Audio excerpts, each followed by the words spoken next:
I mean, I'm asking that I need link to share with people now.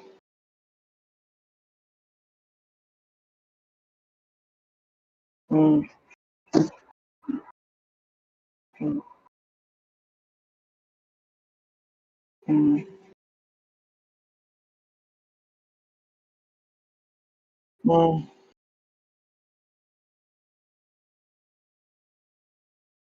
mm,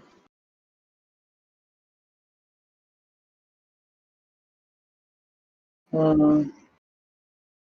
Live streaming isn't available right now.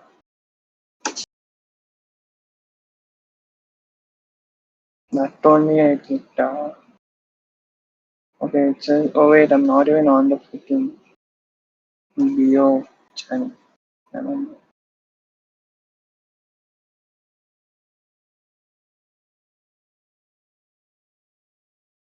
Mm,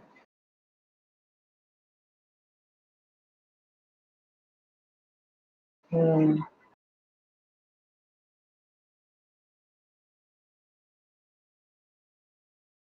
Hey, this is like old shit. We've gone live with Baroque. What the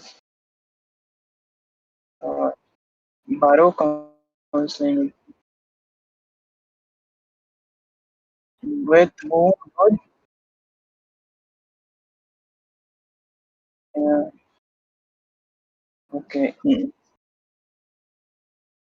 Now what? What title? Title kodappa.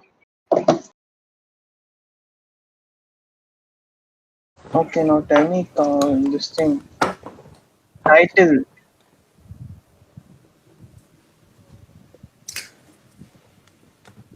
Mm.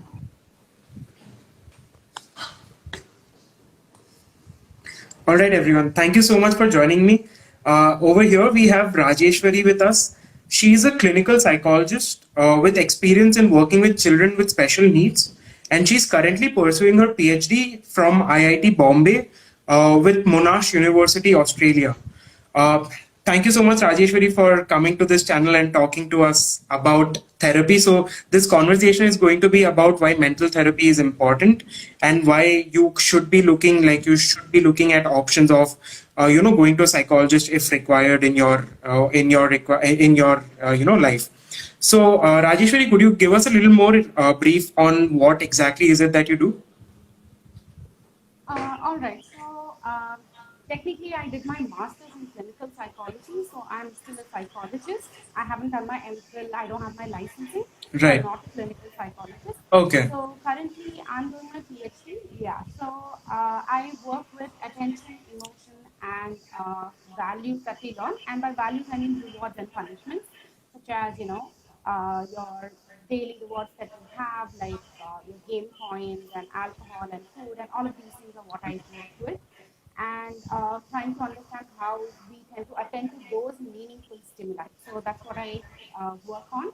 And I so far have experience working with children with special needs, and also I have worked in a hospital setting. Right, right.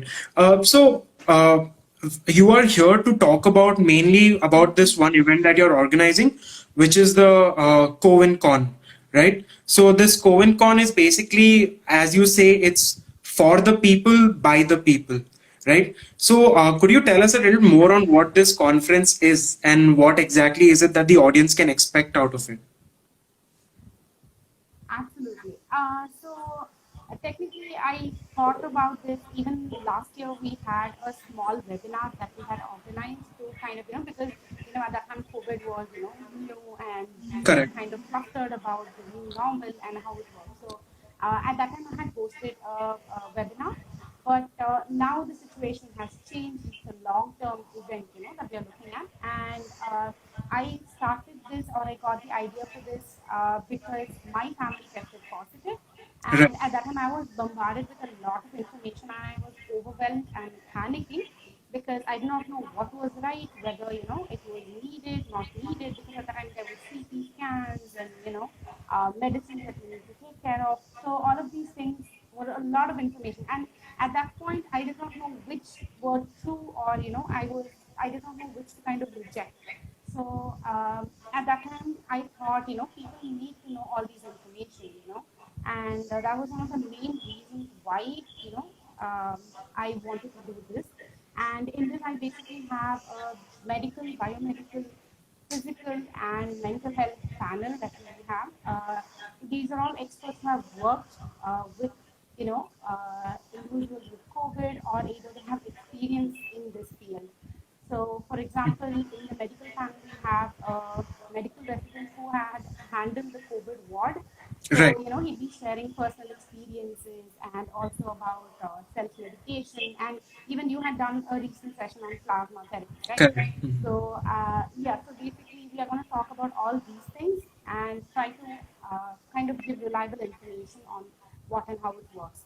And with respect to my biomedical panel, we have a researcher who has the patent for the manufacturing process of AstraZeneca. So because as of now, we don't have a lot of vaccines. Right. So we want to know, what is the reason? Like, was this a hurried process? And people have their questions. Even though Right. there are vaccines available in the US, people did not take the vaccine. So we want to talk about those. And in the mental health panel, we have individuals who were at the hospital Right. working with clients in rehabilitation, and also individuals who are taking individual clients, clinical psychologists. And same way in the physical panel, we have an expert who has worked with online sessions Right. during this past year, and also on breathing techniques and basically hygiene. So all of these things we'll be talking about. Right. Rajeshwari, I'm sorry to disturb you, but your fan is sort of making noise. So could you just turn that off or reduce your fan? Oh, all right, I can Yeah. do that. Yeah. Just give me one second. Sure, sure, no problem.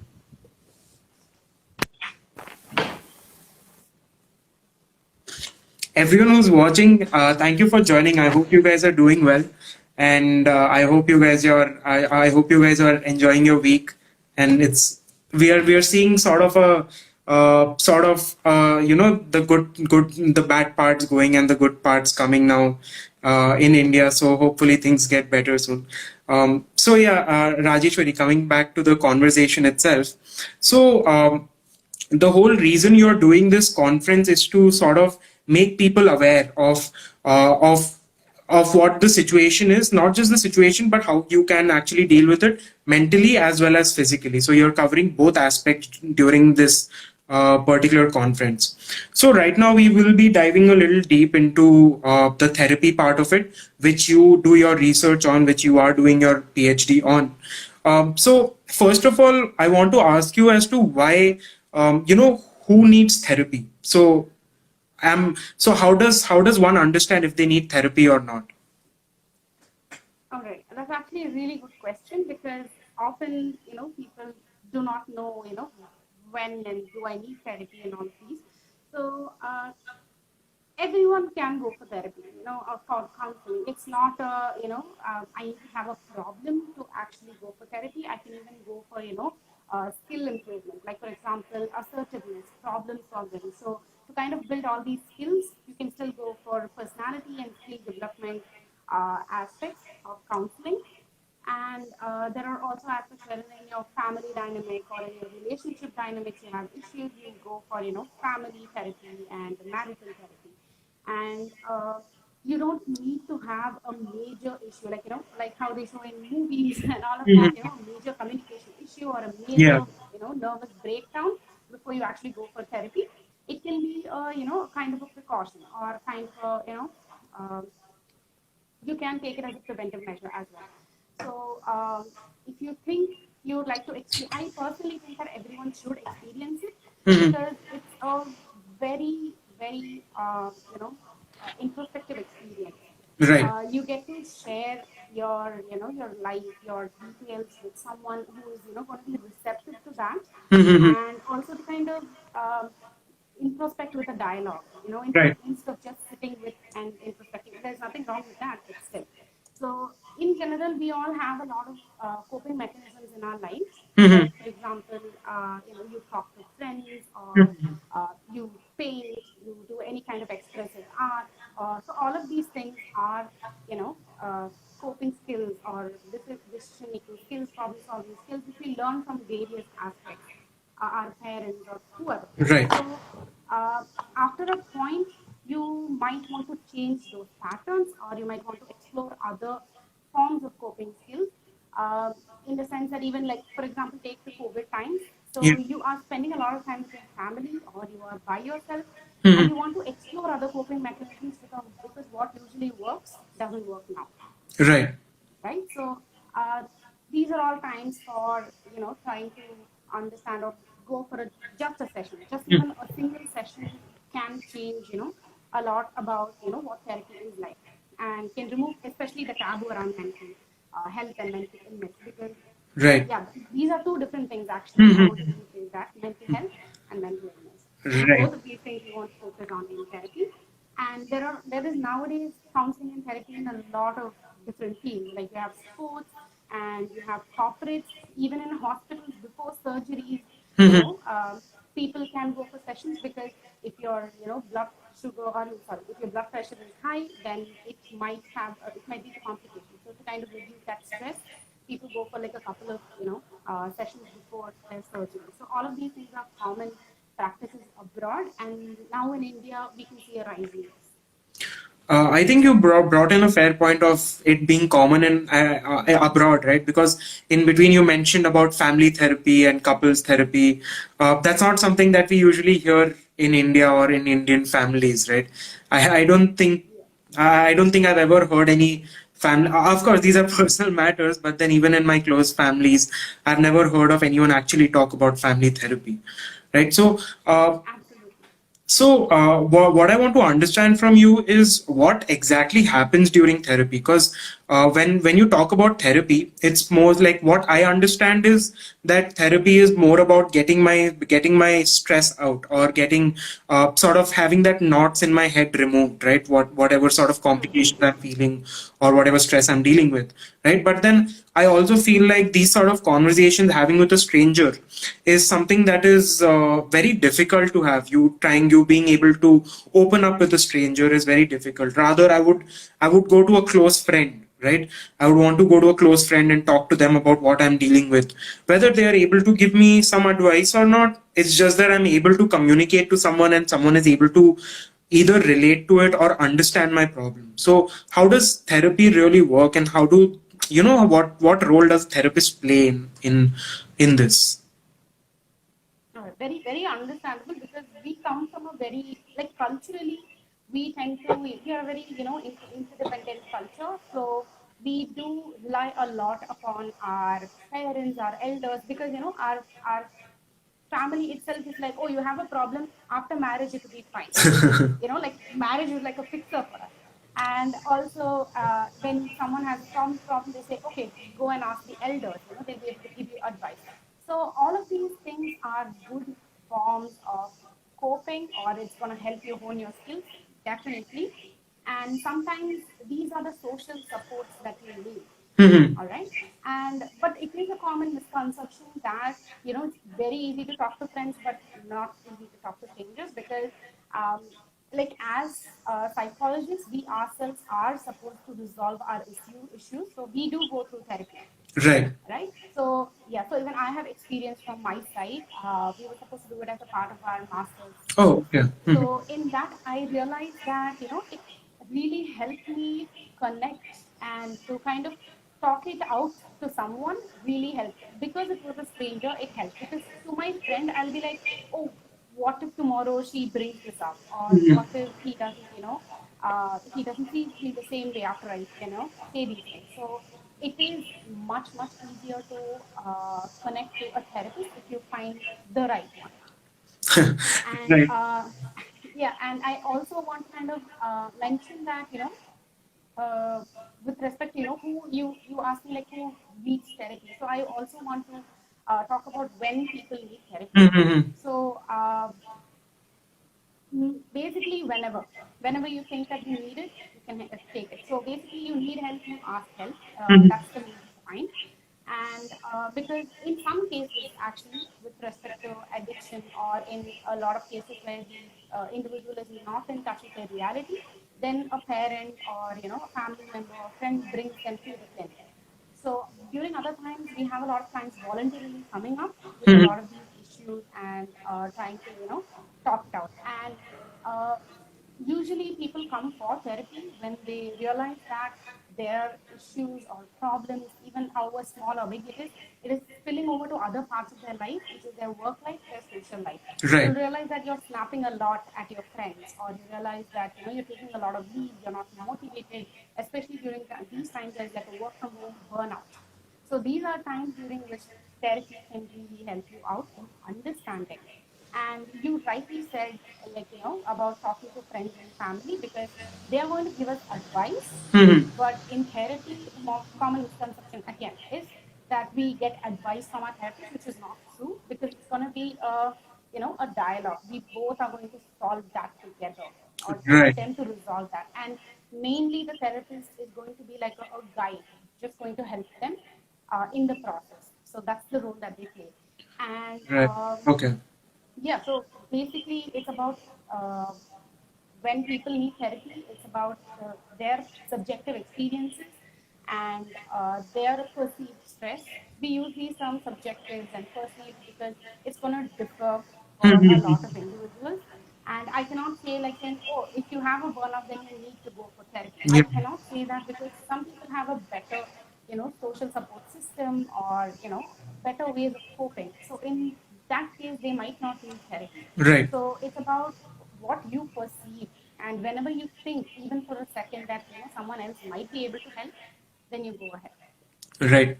But then, one thing that comes to me when you talk about this is that, uh, suppose, for example, I think that I want therapy right now, right? But for that whole process to start, like, of course, looking for a good therapist is a whole thing that I want to come to at a later point. But then, more than that, once I find a therapist, I need to sort of be able to open up to her. I need to get comfortable with him or her. I'm sorry. I need to be comfortable with him or her, right? I need to be able to sort of figure out if what that person who I'm talking to, whether they are able to understand what I'm even saying, because that is also going to be a long process.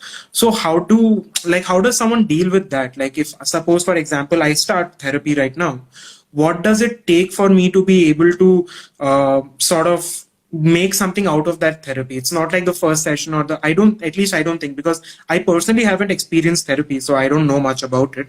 So for the first 2 to 3 session, as I imagine, wouldn't be that helpful, because that would be the time when it would be like for the therapist to realize what sort of a person I am, or what I really need. And then from the third or the fourth session is when things really kick off, right? So, am I right in the way I'm thinking, or is it different? I'm just like noting down, because again, that is a two-part question. Right. So basically, first one is, how do you know that this particular therapist is working for you? Mhm. Just like how sometimes you go to a doctor and you're like, I don't think he's right for me, doesn't understand, or he or she doesn't understand my problem or issue. So similarly, which is with a therapist also, if you go for like therapy once and then it doesn't work, doesn't mean that therapy doesn't work or counseling doesn't work. It Right. means that probably that particular mental health professional and you did not match Right. your expectations or whatever. So usually people go with education first. They should be qualified. They have either a proper clinical or counseling psychology master's degree, after which there are psychologists. I think we discussed that in our previous live. And after that, you have a clinical psychologist who's there, and there are also different, sports psychologists, Right. rehabilitative, psychologists, or in corporate, especially people who are specializing in those fields. So you have a lot of specializations which you need to go do your research and get to know your therapist. So a lot of research needs to go from your side to actually figure out which therapist to go for, right? So usually people have their websites and these days Instagram pages, a lot of them, Mhm. and they work out wonderful. And these days it's a lot about information, what you can ask your therapist.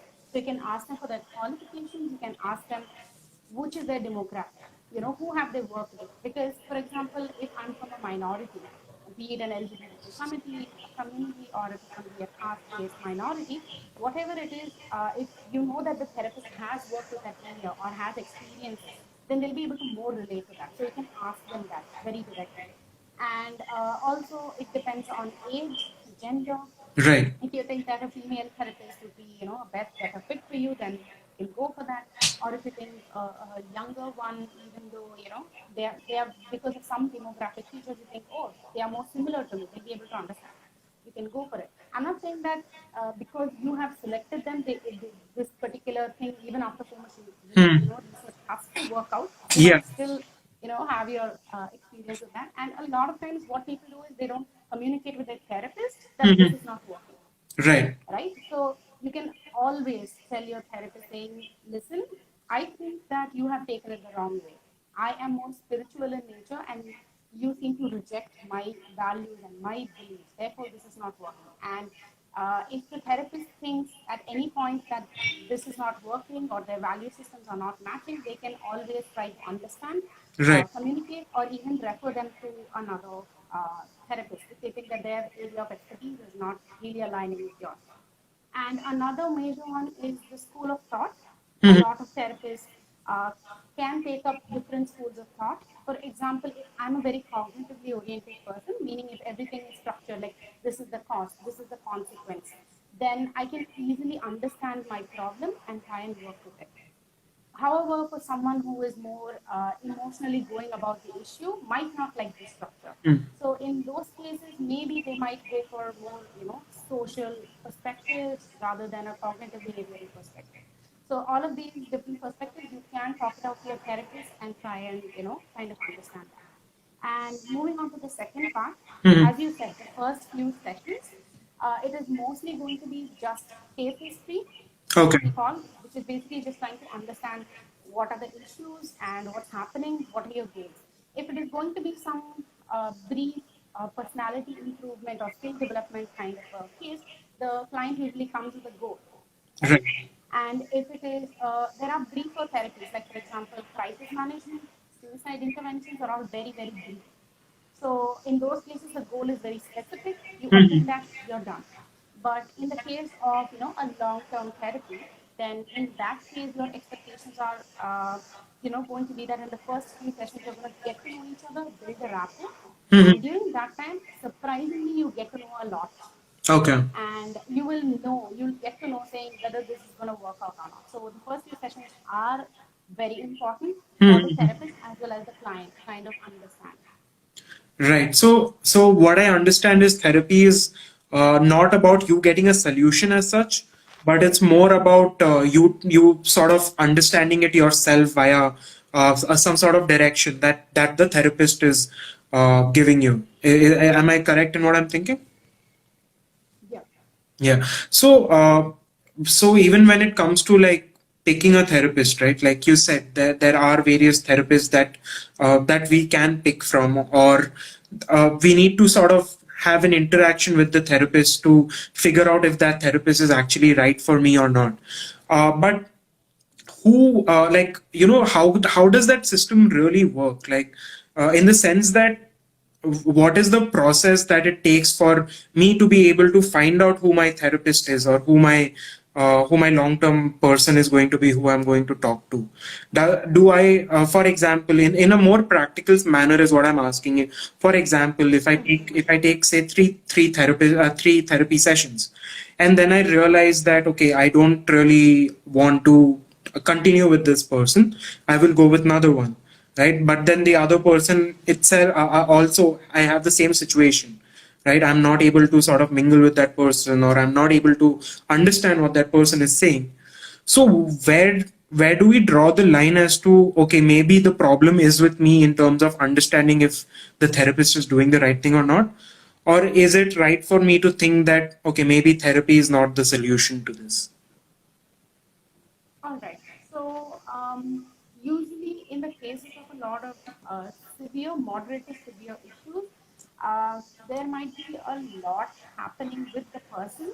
So during those cases, what happens is they usually are referred to a psychiatrist and they go through some, medical treatment before they Okay. actually start therapy to kind of, if they are really having issues with their moods or, with their sense of reality or sense of self, then they tend to take medications first and Okay. then therapy comes along. So that's the process with moderate to severe usually.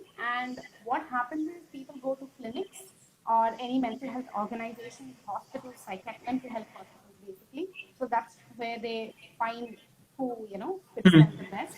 And these days, I see a lot of clinics coming up, and a lot of them are very open to when you just call them and ask them. And they also have a lot of client reviews and one thing like how you get a doctor referral, you ask someone like saying, hey, who's your family doctor? Similarly, like have you experienced therapy? Do you know anyone? And that works. And being from a mental health circle, I know that if someone is going to ask me, because during these COVID 1.5 years, I have had a lot of individuals coming and asking, can you do therapy for me? And I'm like, no, I don't Okay. practice right now. So I suggest them, I refer them to a lot of my friends and acquaintances who are really good in that particular field. Okay. And that's how the direction goes. When you tell them saying this is not working, do you think that someone with these particular qualifications or these particular things I need is available in your circle, can you refer me to them? And they usually do that. And one thing which I really want to reiterate here is during the first few sessions, sometimes the client, because they are just starting to talk to someone, they kind of have a verbal diarrhea over their story about what's happening. So what they tend to do is they blurt out everything like, oh, these are my issues, this is happening. And then the second session, they're like, I just told them everything. I am, you can be embarrassed or ashamed or just nervous.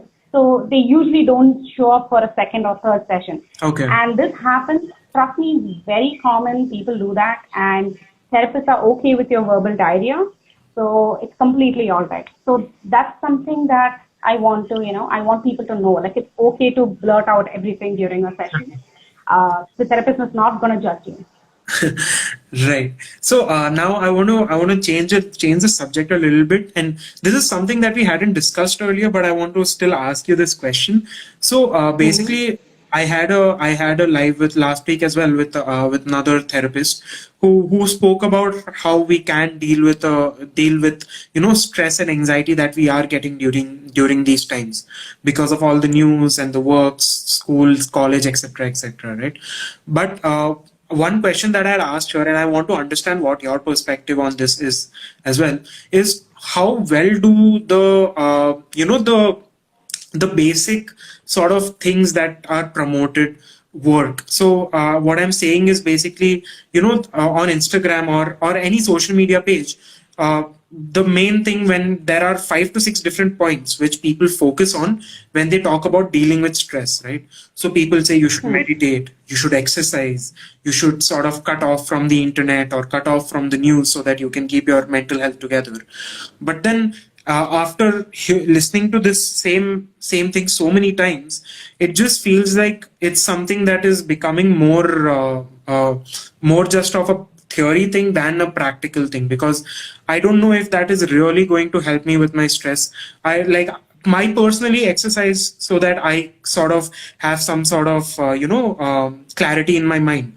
But then I know friends who don't really think that exercise is helping them even after they have exercised, right?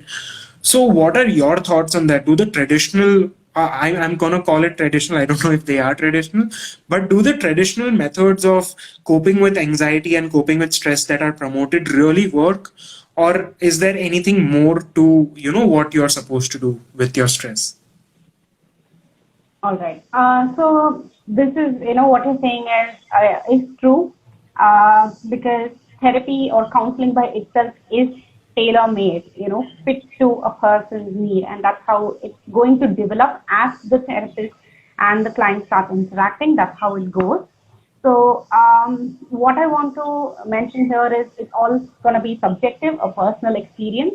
So usually something that I do, which is not, what any therapist would tell you to do, or, is basically very similar lines how, your exercise works. So for me, I just start jumping. You're right. Whenever I'm anxious, and it works for me. So the main reason being I have a lot of, I'm just anxious and I start shaking. So what I do is I just start jumping and then my energy just kind of comes down and automatically I feel like, okay. So that's basically because for me, anxiety is a kind of a flight or fight response for me, because Okay. there is an imminent, danger. In this case, just public speaking could be that. So what I do is I kind of try to focus my energy on doing some other activity so that my body thinks that the threat is okay, like I have spent my energy. So, like that, the principle that you are working on, which is, just working out, it's the same principle, but we execute it in different ways. So, similarly, for any issue, it's going to be, the fundamentals are going to be quite similar. Mm-hmm. So, this is why, for example, with COVID, you have symptomatic treatments, right? Yeah. So, even with the case of mental health, you can have symptomatic treatments that sometimes people go ahead, and sometimes a lot of therapists do give, because then the client also feels like, okay, for me these particular things or therapy is working, and even the mental health professional gets to deal with the symptoms a little before they delve into the root of the problem. Right. So normal ways or traditional ways of dealing with stress does work for some people, no matter whatever different kinds or varieties of that you're going to execute it Okay. in. So punching into a pillow when you're angry, or just starting to scratch papers or cleaning the floor, whatever it is, it still works, because it's the same logic, just Right. physically exerting your energy, just emotionally venting. Okay. So Mm-hmm. it might not on a long run work, and you might have to seek other coping mechanisms, and that is true for all kinds of issues, whatever problems that you're facing. And usually, especially with emotions, I'd like to mention that it follows a bell curve kind of so you have the emotion starting, and then it reaches a peak, and then it comes down. So Right. that is usually the case with a lot of emotions. Okay. Not when there is a threat which is present or it is imminent, like COVID. In that case, you are just at the peak, and then your body and your mental health resources, like mental resources, get depleted, and the stressor is still there. So Okay. in those cases, it's going to be different. But when you have like an imminent or a general emotional reaction, that's how your emotion goes. Mm-hmm. So yeah, either way, your emotion is going to come down at one Right. point or the Right. other. So that is why a lot of traditional ways work. Right. So, what I understand is basically if someone is going through some sort of stress and they want some sort of relief at that point, it's about physical or emotional exertion, however you do it. Whether it's either like I guess crying also works at that point. Crying or screaming or something like that might also work. And in terms of physical activity, you can do what physical activity you're comfortable with, and that sort of exerts all the stress that you have inside you. Am I correct? Uh, yeah, so exertion is one way. So there are other ways of dealing also. Like, for example, you can just deny. Like, for example, I just stopped watching COVID related news for a day. I just lived in denial, my own peace. It worked for me for a day, Right. right? But continually, that is not going to be a very healthy way of coping. And in some other ways, it can be even sublimating my energy into something else, or my thoughts and my, into something else. So there are different ways of coping. Even just reading about it, like saying, I'm anxious, what do I do? Just reading other people's experiences vicariously, can also help. So Okay. there are different ways in which, so our traditional that we do is usually a form of, mental or physical exhaustion, but there are other coping mechanisms. When you go into therapy, you'll think like, oh, I do this on a normal basis. Like I write, yeah, I Right. write whenever, So all of these things are common. And even with respect to say any kind of body related dysmorphia or anxiety, and you start posting pictures on Facebook or Instagram, and someone hearts the picture, says, oh, very nice it is, and you get a sort of validation from that, and you feel good. Yeah. So that is also, so then you start posting more pictures. So that's a way of coping as well with whatever issue it is. So we all have different types of coping mechanism, and usually use more than one. Okay, okay, got it. So now coming to I think the most important part of this conversation. I would say the most important part, because I think this is one of the biggest reasons that people don't want to go to therapy. Of course, the whole idea of therapy in itself is sort of new, I could say, to India, to our country, to our society, because we haven't this is not something that we are taught in school, or I guess there's not something that is promoted in our childhood, right? But then more than that, even if you make up your mind, okay, I want to go to a therapy, I want to find a good therapist for myself, then comes the point of the financial, financial position, right?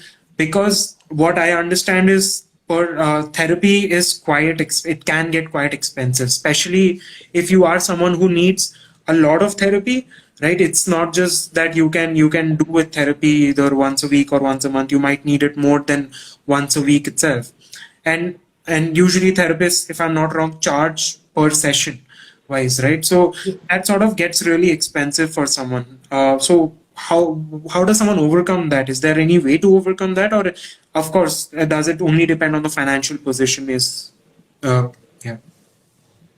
All right. So as you said, definitely therapy is a privilege. Counseling is a privilege. There are therapists who charge 1,000 rupees per session, which is kind of like an average rate at this point. And but there are some therapists who do pro bono work, or they give you discounts if you are a student, or if you tell them that I really need therapy but I'm not able to afford, or they will at least refer you to some individuals. And usually I can to kind of I'm not trying to justify this process, but I'm also trying to say that mental health or therapy is a lot of mental work for the therapist. So it's not just that they come there, sit and listen, Right. and then try and be like, oh yeah, how are you feeling? Okay, yeah, that's not how it works. Mhm. Or they're not going to just read your mind. It requires a lot of free work, trying to understand, being in that state. If the client is going to come up with a lot of emotional work during that particular session, then I personally, as a therapist or a psychologist, have to deal with that. So usually, a lot of therapists have supervisors and therapists. Those are usually two different people. Okay. So they also are under, a lot of steps that they also need to take. Okay. Because of all the background process, Mhm. therapy invariably becomes expensive. Uh, the good thing is, fortunately, in our country, there are a lot of NGOs, government hospitals, where you can have your assessments done for free, or therapy sessions are, you get them at concession. So that is something with respect to the expenses. And also, because you mentioned about therapy being a taboo, I really want to reiterate here that every individual who is going through or is trying to understand what therapy is, if they have mild, moderate, or severe issues, whatever it is, their family members or they themselves can ask the psychologist, mental health professional to psychoeducate them. So what I mean by psychoeducation is to kind of brief them about what the issue is, what is the prognosis, what are the steps they are going to take, and to kind of, in general, uh, explore what the issue is about. So Okay. to educate the family, friends, or I mean, usually the family in India. So to kind of understand, because with respect to the person who has the issue as well, you need a social support system, because that's going to keep you from relapsing, or it's going to help you with the process of growth and healing. So, which is one of the major reasons why psychoeducation is necessary, and people need to take that. And that, I think, personally reduces a lot of the taboo part. But yes, coming back to it, therapy is expensive. It's a privilege, and people can definitely seek uh, certain NGOs which offer therapy. I cannot vouch for the quality though, because from my personal experience, uh, it doesn't usually have a very high quality. But then, if it is a mild to moderate issue, it usually is resolved. Right, right. I mean, that was going to be my next question in terms of what the quality of these free therapies or the pro bono therapies that are there are. Um, I think Rajeshwari has some internet issue. We'll just wait for a minute. Oh yes, I just got lost. Just 1 minute.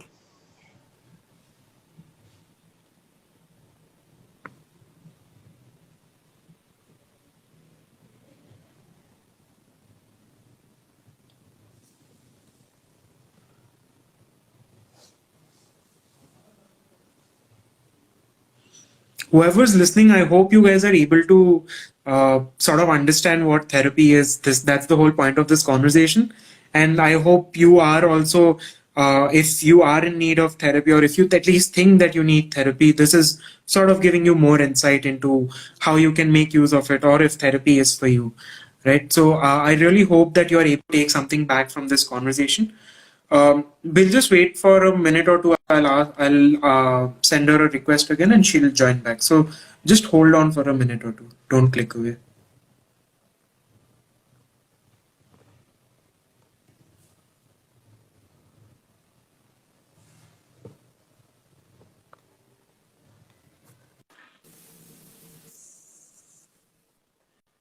Yeah, Rajeshwari.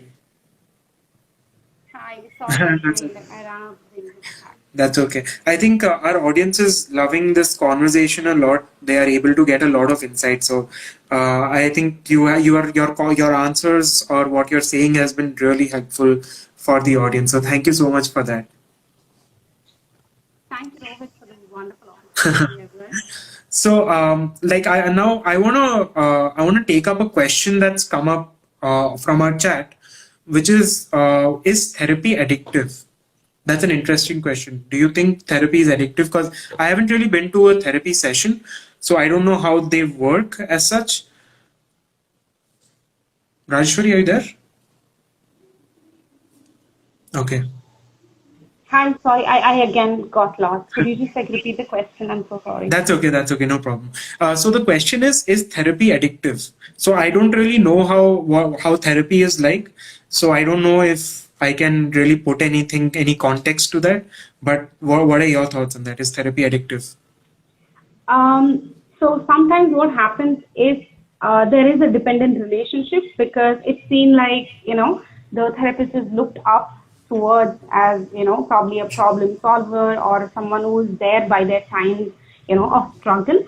So it can be a dependent relationship, but usually a therapist will realize that. It can even go the other way, where, the therapist wants to keep the client coming because, they think like, what if something happens? And there are a lot of follow-up sessions. So usually in this process, to avoid all these things, what therapists usually do is you have a long-term therapy, and once your major goal or issue is resolved, then you start having just follow-up sessions. The number of sessions per week, per month reduces.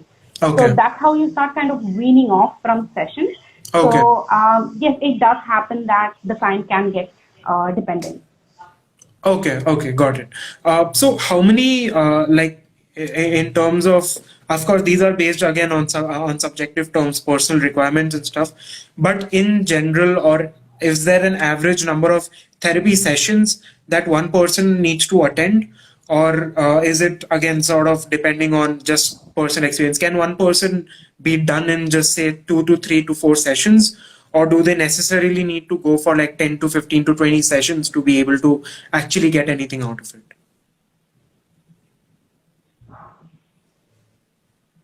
All right. So, am I audible? Yeah, I just got yeah. disconnected a little in between. Yeah, sorry. Yeah. So, there is no fixed number of sessions. With respect to, as I said earlier, crisis management or suicide intervention, it is quite short. And if it is going to be a skill training related session, then it is going to be shorter, couple of months maybe. But usually therapy is long term. You can even expect a year. And yeah, it basically depends on the client. And sometimes, even though therapy goes on for years, the number of sessions per week or month can reduce. Okay. So right. There is no fixed number. Right. Okay. With this, I think we have covered almost all the topics.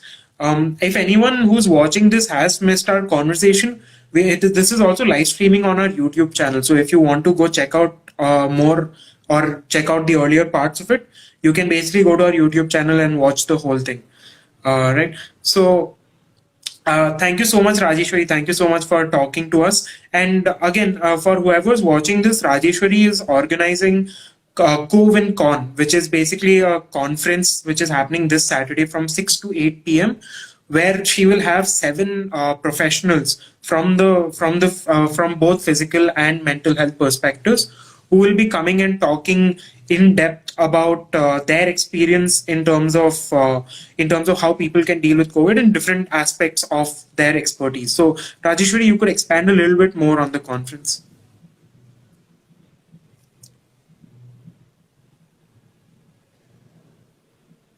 Hi, Rohit. So I think I'm getting cut off a lot because of my campus Wi-Fi, but I'll try to explain it as quickly as possible about what I'm basically.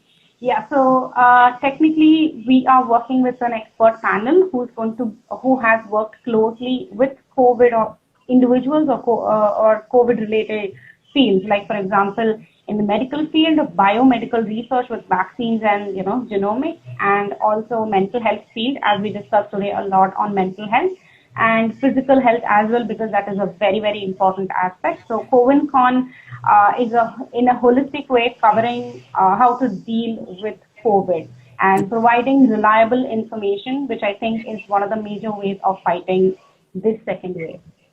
Right. Thank you so much, Rajeshwari. Thank you so much for sharing all those valuable insights.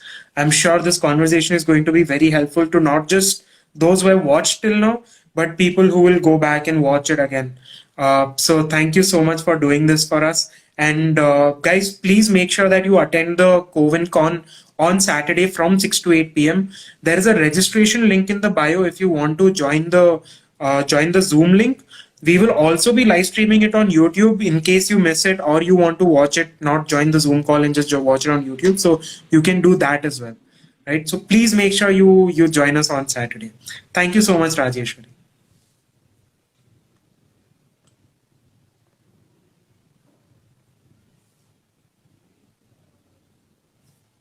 Okay, I think she got cut off again. So I'm going to end the conversation here. If anyone who's missed the conversation, please go back to YouTube and watch the whole thing.